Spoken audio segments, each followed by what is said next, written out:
ከሸረሪና ኦፕሬሽን በኋላ አነጋጋሪ የሆነው የደፈጣ ጥቃት የተወሰደው ሰኞ ነሐሴ 4 ቀን 2018 ዓ.ም ከጠዋቱ 2 ሰዓት ተኩል ገደማ ነበር። በማንነትና በድንበር ጉዳይ የአማራና የትግራይ ክልሎችን ላለፉት 40 ዓመታት የሚያወዛግበው በዚህ አካባቢ የተፈጸመው ጥቃት የዶክተር ደብረጽዮን ታማኝ ኃይል እንደሆነ የሚነገርለትን አርሚ 26 የሚባለውን የታጣቂ ቡድን ኢላማ ያደረገ ነበር። ይህንን ሐቅ አቶ አማኑኤል በይፋ ያረጋገጡት ጉዳይ ነው። እናም በጥቃቱና ኢላማው ላይ ክርክር የለም። በትምህርት ቤትና በአቅራቢያው በሚገኝ የችግኝ ጣቢያ በተከዘነ መሳሪያ ለጦርነት ዝግጅት የተከማቸው ሎጂስቲክ ወድሟል። የሸረሪናና የመረዋ ኦፕሬሽን የተካሄዱት ህወሓት ሙሉ ጦርነት ለማስጀመር ህዝብን ካወያየ በኋላ ነው። ጥቃቱ ከተካሄደ በኋላ አዲስ ሪፖርተር በማህበራዊ ገጽ ላይ ዜናውን ከማሰራጨት ባለፈ ጉዳዩን ከተለያዩ አካላትና የመገናኛ ዘዴዎች በማጣራት የራያ ግንባር ጨዋታ በማለት ከሸረሪና ቀጥሎ ህወሓት ላይ ከፍተኛ ጉዳትና ኪሳራ አስከትሏል ስለተባለው የመረዋ ኦፕሬሽን የሚከተለውን ሪፖርት አዘጋጅቷል። ኦፕሬሽን መረዋ ለምን? ህወሓት ምን አቅዶ ነበር? የሚለውን እንመልከት።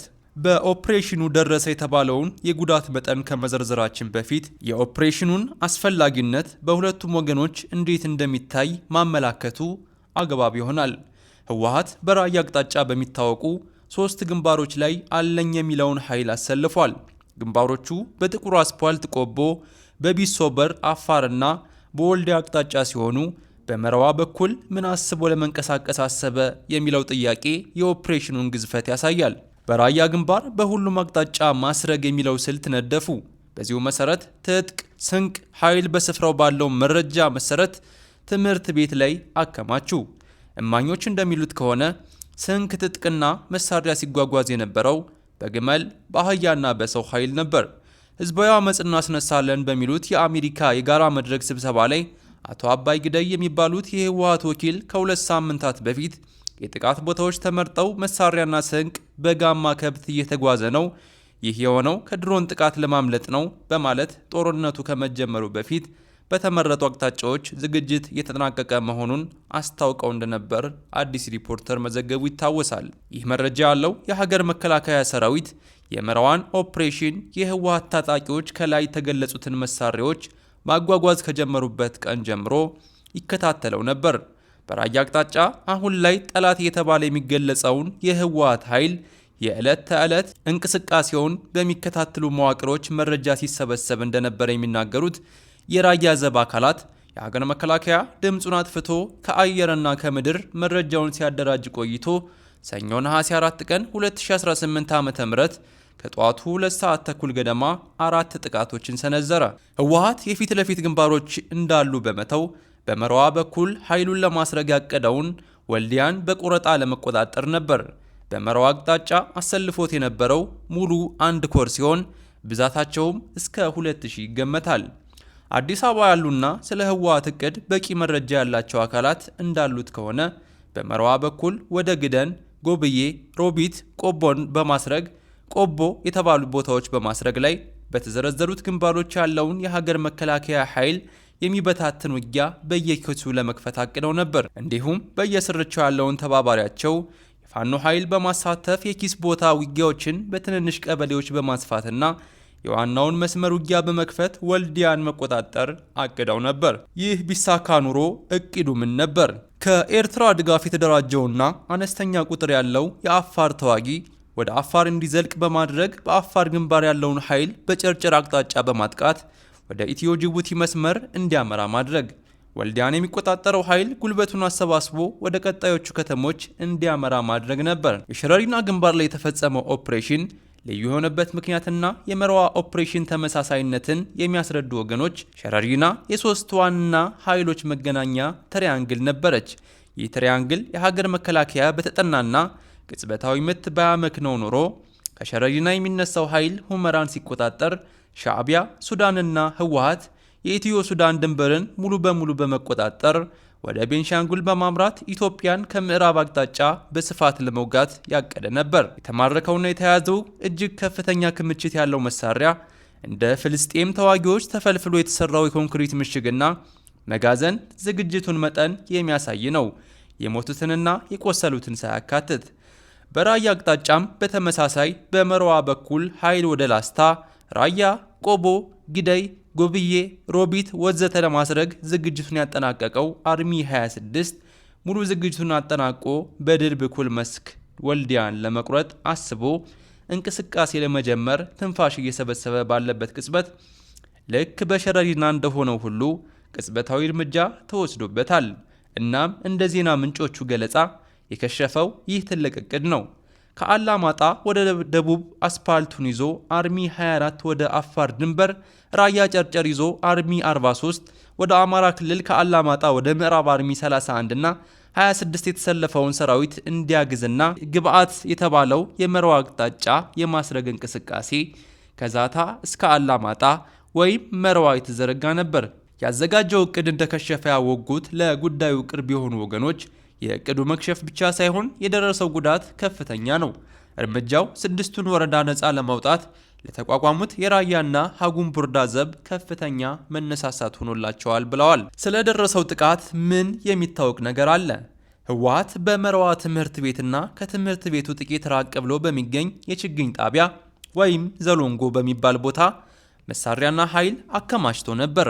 መነሻቸው በትክክል ያልታወቀ የህወሓት ሰዎች ከደብረ ብርሃንና ደብረ ዘይት ይላሉ ድሮኖች የሰፈረውን ኃይልና የተከማቸውን መሳሪያ ከጥቅም ውጭ አድርገዋል። እማኞችና ለኦፕሬሽኑ ቅርብ የሆኑ አካላት እንዳሉት በመቶዎች የሚቆጠሩ ሲገደሉ፣ ከፍተኛ ቁጥር ያላቸው ተዋጊዎች ቆስለዋል። የሸሹም እንዳሉ አልሸሸጉም። የህወሓት ምክትል ሊቀመንበር አቶ አማኑኤል አሰፋን ጠቅሶ ኤኤፍቢና ሌሎች እንደዘገቡት ጥቃቱ በቦታው የነበሩ የትግራይ ኃይሎችን በተለይም አርሚ 26 ተብሎ የሚጠራው ክፍል ኢላማ ያደረገ ነበር። በተጨማሪም የመረዋ ሁለተኛ ደረጃ ትምህርት ቤት ተመቷል። አክሎም የትግራይ ባለስልጣናትንና የአላማጣ ሆስፒታል የሕክምና ምንጮች ዋቢ አድርጎ እንደዘገበው በጥቃቱ ቢያንስ 4 የትግራይ ኃይል አባላት የቆሰሉ ሲሆን 2ቱ ቀዶ ሕክምና ተደርጎላቸዋል። ህወሓት ለዜና ወኪሉ በላከው መግለጫ ጥቃቱ በትግራይ ኃይሎችና በነዋሪዎች ላይ የሰው ሕይወትና የአካል ጉዳት ማድረሱን አልሸሸገም።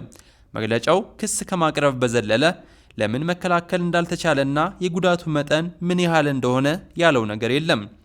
ቢቢሲ ትግረኛ በበኩሉ የህወሓት ባለስልጣናትን ጠቅሶ በተፈጸሙት 3 የድሮን ጥቃቶች 3 የትግራይ ኃይል አባላት መገደላቸውንና 7ቱ መቁሰላቸውን ዘግቧል።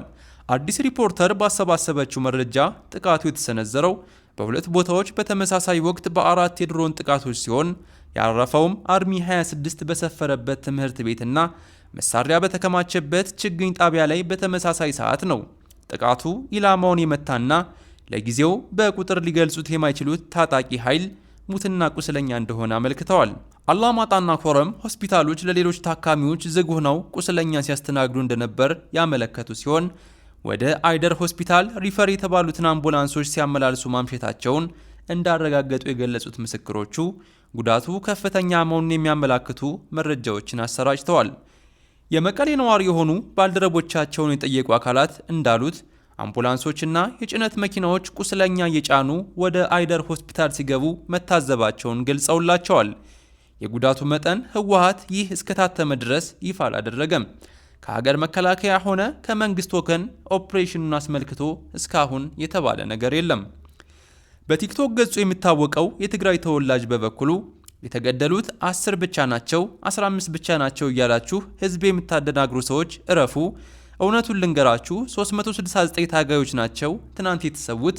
ትናንት 2 አይሱዙ አስክሬን ነው ወደ ድሮ የቀብር ቦታቸው ወደ መቻሬ መውጫ አካባቢ ተጓጉዞ የተቀበረው።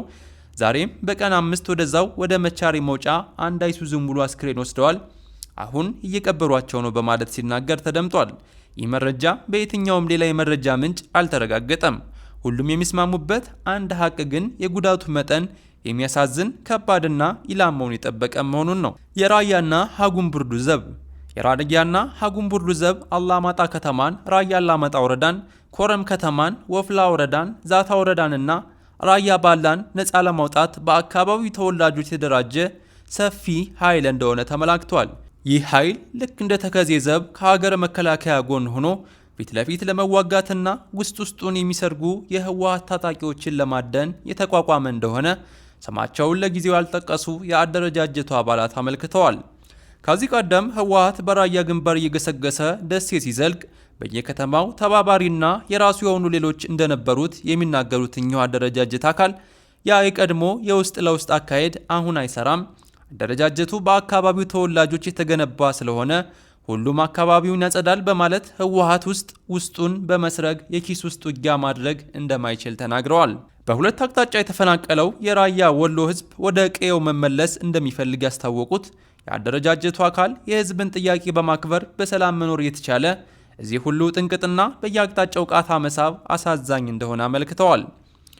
የመረጃችን ማጠቃለያ መረዋ ቀደም ሲል ጀምሮ ሻዕቢያም ሆነ ህወሓት መሳሪያ በተሽከርካሪ ካጓጓዙ በኋላ ወደሚፈልገው አቅጣጫ የሚያከፋፍሉባት ቦታ ነች። በዚህ መነሻ ቦታው ቁልፍ የጦር መሳሪያ የሚሰራጭበት አካባቢ በመሆኗ መንግስት ዘወትር አይኑን ሳይነቅል ይከታተላት እንደነበር መረጃዎች ያስረዳሉ። ከምንም በላይ ግን ህወሓትን ለመታገል የወሰኑ በመብዛታቸው እንደ ቀድሞው ብዙ ሚስጥር የለም። እናም ኦፕሬሽኑ ስኬታማ የተባለው በእነዚህ ሁለት መሰረታዊ ምክንያቶች ነው። በሸረሪናም ሆነ በራያ መረዋ በተፈጸመው ጥቃት የሰው ልጆች ስለመሞታቸው መቁሰላቸውና መጎዳታቸው የትኛውም አካል አያስተባብልም። የሸረሪናውን ኦፕሬሽን ተከትሎ የወጡ በምስል የተደገፉ መረጃዎችን የአርቲፊሻል ኢንተለጀንስ ፎቶና ቪዲዮ ናቸው በማለት ለማጣጣል ቢሞክርም ህወሓት ድል እንዳደረገና በሺህ የሚቆጠሩ የሀገር መከላከያ ወታደሮችን እንደማረከ ቢገልጽም በገቢር የታየው ግን ሌላ ነው። ወዴት እንደሚሄዱ የማያውቁ አንጋፋ አባቶችን ጨምሮ የ14 ዓመት ህፃናት በየተራ ምርኮኛ ሆነው ተሰልፈው እውነታውን ተርከውታል። እያደረ በርካታ መረጃዎች እንደሚወጡ ቢታወቅም አሁን ላይ የአርሚ 13 አመራሮች ታጣቂውን ማግደው እነሱ ተከዜን በጀልባ ተሻግረው ወደ መሃል ሱዳን ሸሹ፣ 58 ታጣቂዎችን በተከዜ ወንዝ ተበሉ ወይም ወሰዳቸው በማለት በቪዲዮ ምስክርነቱን እንደሰጠው የህወሓት ታጣቂ ሌሎችም እያደር ብዙ መረጃዎች ይፋ ይሆናሉ። ዋናው ጉዳይ ግን ከማንም ወገን እልቂትን እንጂ ሌላ ውጤት ለማያስከትል የውክልና ጦርነት የትግራይ ህዝብ እስከ መቼ በዚህ አግባብ ይቀጥላል የሚለው ጥያቄ ጎልቶ እየወጣ መሆኑ ነው። በማይጸብሪ ግንባር ጦር እየፈረሰበት ያለው ህወሓት ከኤርትራው መሪ ኢሳያስ ጋር ተወዳጅቶ ግብፅን አጀንዳ ለማስፈጸም ትግራይን ታዳጊዎችና አባቶች የሚያስጨፈጭፈው ለምን ይሆን? በቃኝ የሚለውስ መቼ ይሆን? የትግራይ ህዝብም ሆነ መላው የኢትዮጵያ ህዝብ በህወሓት አማካኝነት መከራ የሚያየው እስከ መቼ ነው? ይህ ዘመኑን ሁሉ በደም ሲጨማለቅ የኖረ ቡድን ሊያበቃለት ይገባል በማለት ልዩነታቸውንና ጥያቄያቸውን በመግባባት አብሮ በመኖር መርህ ለመፍታት የወሰኑ አካላት ከወዲሁ ዝግጅት እያደረጉ እንደሆነ መረጃዎች ቢኖሩም መቼ የሚለው የዕለት ተዕለት ጥያቄ ነው። ድምፅ አልባው የሀገር መከላከያና ዝምታ ላይ የተመረኮዘው የመንግስት ፖሊሲ ዝምታውን ሰብሮ ይፋ ህዝብ እንዲነሳ ባያስታውቅም ሻዕቢያ፣ ሱዳን፣ ግብፅ፣ ህወሓትና እሱ የፈለፈላቸው ታጣቂዎች ኢትዮጵያን ለማፍረስ ህብረት ከፈጠሩ ቆይተዋል። በሚዲያ የሐሰት ፕሮፓጋንዳ እየረጩ በኢትዮጵያ ስም በሚምሉ ስስቶች ህዝቡ ላይ የጥፋት መርዝ እየደፉ ማታ ማታ ተኳኩለው በዩቲዩብ የሀገር የሚያፈርስ የቅጥፈት ትርክት እያራገቡ በተከፈላቸው መጠን ኢትዮጵያውያንን ሀገር አልባና የጎበዝ አለቃ መፈንጫ እንድትሆን በመናበብ እየሰሩ መሆኑን ህዝብ እንዲያውቅ አዲስ ሪፖርተር በዚህ አጋጣሚ ታሳስባለች ተብሏል። ኢትዮጵያን ተሸክሞ የያዘውን የሀገር መከላከያን ሲያሻቸው የሸኔ ጦር፣ ሲመቻቸው የአብይ ሰራዊት፣ እንደ ሁኔታው ቅጥረኛ ጨፍጫፊ የብልጽግና ሰራዊት፣ አንዳንዴም የትምክህት ኃይል በማለት እንደ 1983 ዓመተ ምህረት ሊያፈርሱት በሚጋጋጡት ኢትዮጵያን የዱርዬ መፈንጫ በማድረግ ሊያሽመደምዱን በቅዠት ሲለመም የሚመኙ ነው። ኢትዮጵያን አፈራርሰው ዳር ሆነው ለመሳለቅ ባላቸው ምኞት የተነሳ ነው። ኢትዮጵያ ለመበታተን ከተዘጋጀው ህገ መንግስት ጀምሮ በሴራ በጥይት ወዘተ የተሞከሩትንና የሚሞከሩትን ደባዎች ሁሉ የሚያፈራርሰው የሀገር መከላከያ ላይ ለምን ጣት እንደሚቀሰር ኢትዮጵያዊ የሆኑና ኢትዮጵያ የሚወዱ ሁሉ ሊረዱ ይገባል። መረዳት ብቻ ሳይሆን ተረድቶም መንቃት ግድ ነው። አዲስ አበባ የተሸከመችው የሻዕቢያ ቅጥረኞች በራሳችን ኢንተርኔት ገንዘብና ሀብት ሀገራችን ላይ የሚፈጸሙት ደባ መጠበቅ የእያንዳንዱ ዜጋ ግዴታ ነው። ያለ አንዳች ልዩነት በራይድ በተራና ለውጭ ሀገር ዜጎች በተከለከሉ ስራዎች ላይ ተሰማርተው እየባጠጡ ያሉ የሻዕቢያ ጉጠተኞችን መከታተል የህዝብ ኃላፊነት የመሆኑ ያህል ታችኛው አስተዳደር መዋቅር በድራፍትና በአረቂ የሚደለሉ ካድሬዎችም አደብ እንዲገዙ ጫና መፍጠር አለበት ተብሏል። በ1983 ዓ.ም ኢህአዴግን አጅበው አዲስ አበባ በገቡበት ወቅት የመንደሩ ያሉ የሻዕቢያና የወያኔ ሰዎች ከአልጋቸው ስር መሳሪያ እየጎተቱ እንደ ርችት ሲተኩሱ እንደነበርም ማስታወስ ግድ ነው። ሲጠቃለል ዶላር ከማግበስበስ ይልቅ ለሁሉም የሚበጀው ሰላም ነውና መንግስትም ሆነ ኢትዮጵያዊ የሆነ አካላት፣ ድርጅቶች ወይም ፓርቲዎች ጠመንጃ ወርደው ወደ ጠረጴዛ ዙሪያ ማምራት አለባቸው። በብሔራዊ ጥቅምና በሀገር ጉዳይ ላይ ተመሳሳይ አቋም በመያዝ ከባንዳነት ከሴራና ከሸፍጥ ፖለቲካ በማራቅ ሰላም ለናፈቀው ህዝብ ሲባል በሰጥቶ መቀበልና በይቅርታ መታረቅ ያስፈልጋል። ከዚህ ውጭ ያለው አካሄድ እስከ ዛሬ ታይቷል፣ አይጠቅምም። በመጨረሻም ይህ ዘገባ የአዲስ ሪፖርተር ሙሉ ጽሑፍ ሲሆን ነስር ሚዲያን እንደማይወክል ለማስታወቅ እንወዳለን። ሰላም ለሀገራችን፣ ሰላም ለኢትዮጵያ፣ ኢትዮጵያ ለዘላለም ትኑር። ነስር ሚዲያ